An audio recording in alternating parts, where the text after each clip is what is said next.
Assalamualaikum warahmatullahi wabarakatuh. Kembali lagi di podcast Literasi Sulawesi Utara. Hari ini kita akan kembali untuk mereview buku. Salah satu buku yang akan kita review adalah buku yang menjadi menjadi salah satu buku yang rekomen untuk dibaca dengan narasi-narasi yang apik sekali di dalamnya. Hari ini kita akan bahas tentang bukunya Najwa Shihab yang akrab disapa dengan Kak Najwa. Baik, Sobat Literasi, sebelum saya akan membahas atau mereview bukunya Kak Nana, jangan lupa untuk tetap subscribe, like, komen, dan share ya.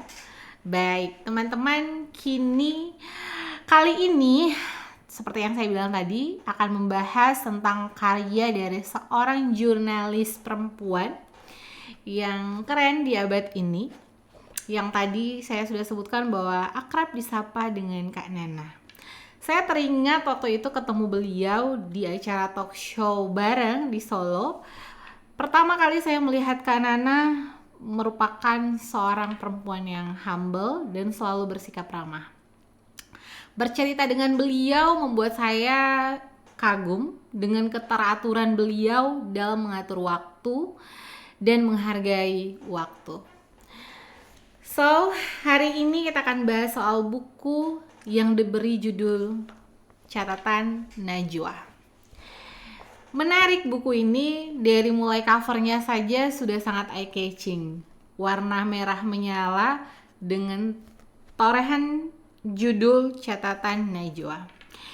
Di buku Kak Najwa ini dijelaskan bahwa catatan Najwa berisi refleksi Najwa Shihab atas isu yang dibahas di program Mata Najwa. Dengan gaya rima yang khas, catatan Najwa menggelitik dengan sindiran, menohok tajam, kadang seperti ajakan merenung. Inilah narasi-narasi terbaik Mata Najwa yang akan terus relevan sampai kapanpun. Ya, benar sekali, saya sepakat. Karena di bagian-bagian lembar-lembaran daftar isi, mulai dari daftar isinya sampai dengan lembaran-lembaran selanjutnya, ini menarik memang untuk dibaca dan menjadi sebuah perenungan. Seperti yang ada di kutipan ucapan Kak Nana saat menerima penghargaan Insan Pertelevisian Terbaik 2016.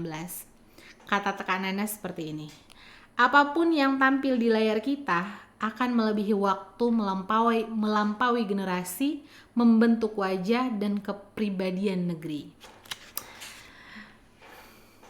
Itu benar sekali dan realitasnya terjadi hari ini ya, bahwa media sosial atau media mainstream, media cetak, media elektronik, media berita online dan sebagainya itu adalah bagian yang tidak bisa terlepaskan dari ruang publik itu sendiri dan kemudian kacamata para netizen atau masyarakat yang ada di Indonesia.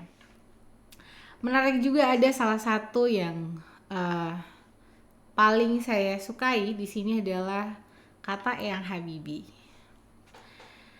Habibie dan suara anak negeri. Cita-cita para pendiri negeri melihat Indonesia jadi bangsa yang mandiri. Demokrasi dipilih sebagai kendaraan untuk menggapai mimpi-mimpi kemerdekaan. Kita semua kini setara sebagai anak bangsa. Partisipasi jadi prasyarat berikutnya. Perjalanan memang akan sangat panjang. Cita-cita masih jauh mata memandang. Ambil inspirasi yang bervisi. Mengabdi dalam karya dengan berdedikasi tinggi. Menarik, selalu menarik kalau Eyang Habibie yang bersuara. Karena di balik sosok beliau yang sangat family man ya, sangat mencintai istrinya, beliau adalah seorang pemimpin yang sangat revolusioner dan sangat mencintai negerinya. Kemudian yang menarik lagi, saya mengambil hal-hal yang menurut saya menarik ya teman-teman. karena memang banyak sekali hal yang menarik dalam sini, tapi ini adalah sesuai dengan menurut saya. Pejabat kekinian, karena kita mau masuk di 2024. Sebentar lagi kita akan menyambut 2024 dan itu adalah sebuah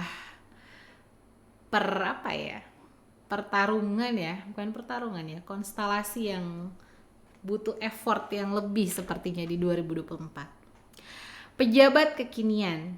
Menjadi pejabat hari ini mesti menyesuaikan diri dengan kondisi. Piawai memanfaatkan media sosial sebagai alat aktual agar sosok dapat terus dijual. Tapi kerja sebenar-benarnya butuh bukti, menghasilkan karya yang memang teruji. Jika pemimpin mau menyerap aspirasi, tentu rakyat yang akan mengapresiasi.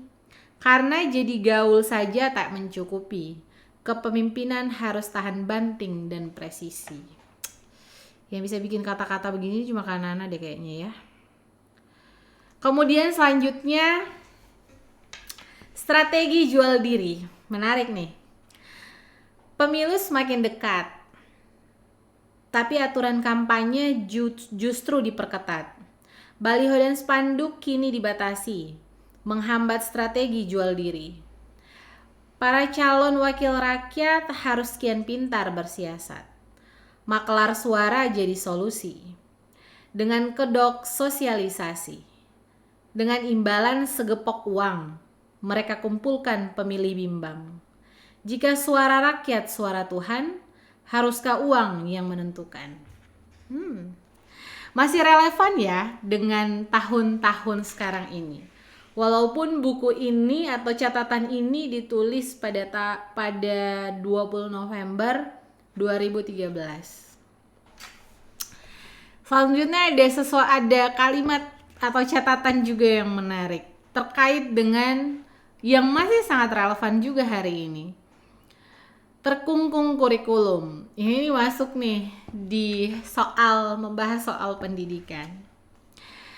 Kanana coba coba mencatat, memberikan sebuah catatan di 9 Januari 2013. Tapi menurut saya ini masih relevan untuk saya sampaikan di segmen hari ini. Setiap ide tentang pendidikan ditawarkan, lekas saja rasa cemas datang. Kurikulum baru hadir dengan gugatan soal karakter dalam pendidikan. Kurikulum memang bukan kitab suci, justru harus bisa dievaluasi. Tapi zaman menuntut perubahan, yang tak sekedar tambal sulam kebijakan. Tantangan bukan hanya soal gagasan, melainkan keberhasilan pelaksanaan. Tak mungkin mengubah peserta didik tanpa memperbaiki mutu pendidik. Saat begitu banyak pelajaran dijejalkan, sebenarnya terlalu sedikit pendidikan. Sebab sekolah harusnya membebaskan jiwa, bukan sekedar mencetak kelas pekerja. Relevan sekali karena kebetulan saya juga bergerak di pendidikan. Hal yang paling menarik yang ada dalam catatan terkait dengan terkungkung kurikulum adalah hari ini pun guru-guru menjadi orang-orang yang terus belajar, yang terus untuk bertransformasi dan berinovasi. Di balik beberapa catatan juga atau yang saya temui dengan beberapa guru begitu ya, mereka mengatakan bahwa kami terus belajar dan berinovasi walaupun itu terengah-engah. Selanjutnya, catatan Kanaja selanjutnya adalah, maka jadilah seorang pembaharu biar orang lain yang ikut meniru, daripada terus mengikuti tren tanpa henti, hidup bisa habis tanpa pernah diisi. Nah, ini sebenarnya sebuah refleksi buat teman-teman generasi muda sekarang ya. Hari ini kita dijejeli dengan berbagai media sosial yang hadir gitu. Kita disuguhkan dengan hal-hal yang sebenarnya tidak fundamental. hal-hal yang terus hanya saja menjadi menguap dan terus menguap hanya di permukaan. Kita tidak diajarkan untuk mendalam, sehingga itu yang harusnya menjadikan kita sebagai seorang pembelajar. Tidak hanya melulu soal joget-jogetan, tapi juga soal bagaimana memperdalam ilmu pengetahuan. Next, ini yang paling saya sukai. Melihat Indonesia.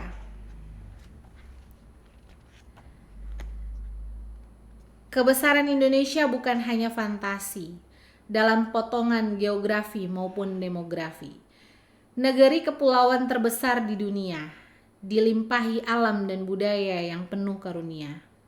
Flora dan fauna memukau, pemilik terbesar terumbu karang dan hutan bakau. Tapi kebanggaan kartografis itu semu belaka ketika negara dan rakyat tak juga berdaya. Sudah 69 terbebas dari kolonialisme. Apakah wajah Indonesia masih pancarkan optimisme? Ini yang terakhir, teman-teman. Terakhir ini adalah saya ingat betul bahwa buku ini tuh pernah dibuatkan sayembara, membuat video dan pilih salah satu catatan yang ada dalam buku ini untuk dibacakan. Dan yang berhasil itu dipilih oleh tim Mata Najwa waktu itu, akan ditampilkan di saat live Mata Najwa terakhir di stasiun TV pertama hadirnya Mata Najwa. Nah, saat itu saya kemudian ikut membawakan sebuah catatan yang berjudul Merayakan Indonesia. Indonesia belum yang terhebat, sebab menjadi besar meminta banyak syarat. Jika kehendak maju menyusut musnah, segala mimpi niscaya akan sirna. Tapi kita bisa menuju puncak dunia jika kehendak menjalar pada semua. Bersyukur saja tidaklah cukup, dibutuhkan semangat yang meletup-letup. Rayakan keindonesiaan kita dengan cinta dan kerja yang tak lekang oleh usia. Sebab rakyat bukan bawahan dan negara bukan sang majikan. Baik, terima kasih teman-teman Sobat Literasi. Refleksi dari catatan-catatan Kak Najwa ini menjadikan kita sebenarnya memotivasi kita untuk menjadi generasi yang terus belajar, menjadikan pembelajar sepanjang hayat, tidak bosan untuk baca buku dan terus bereksplorasi, melahirkan inovasi, jangan hanya terus terkungkung dalam sebuah aktivitas yang kiranya tidak membuahkan atau mendapatkan hasil yang optimal dari dirimu. Karena seperti salah satu buku yang sering kita baca, Bangkitkanlah Raksasa Tidurmu. Itu ada di bukunya Dr. Taufik Pasiyap. Kita harus terus berkarya, jangan lupa untuk terus belajar dan berdoa, and terus bersyukur.